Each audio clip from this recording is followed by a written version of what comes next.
हातकणंगले तालुक्यातील कबनूर इथल्या शेतात रील्स करण्यासाठी गेलेल्या निलेश कांबळेला शुभम सूर्यवंशी यानं पिस्टल आणि राऊंड दिले होते।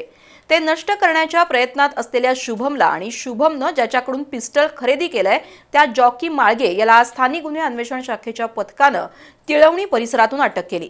त्याच्याकडील पिस्टल आणि 3 राऊंड असे 51,000चं साहित्य पोलिसांनी जप्त केलं।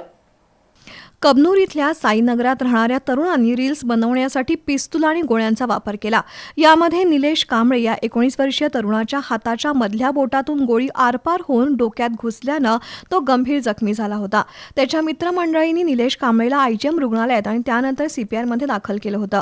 दरम्यान गुन्हे अन्वेषण शाखेच्या पथकानं सीपीआरमध्ये चौकशी करून रील्सचा व्हिडिओ मिळवला आणि यातील संशयितांना ताब्यात घेतलं होतं। ही घटना 7 ऑगस्ट रोजी दुपारी 1:30 वाजता घडली होती। दरम्यान दुचाकीवरून पडल्यानं गंभीर जखमी झाल्याची खोटी माहिती निलेश कांबळे त्याच्या सहकाऱ्यांनी पोलिसांना दिली होती।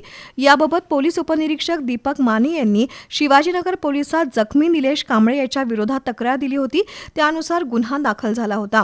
या प्रकरणी चौकशी सुरू असताना आज तारदाळ इथं शुभम सूर्यवंशी हा पिस्तूल आणि काडतुसं नष्ट करण्याच्या प्रयत्नात असल्याची माहिती पोलीस निरीक्षक सुशांत चव्हाण यांना मिळाली।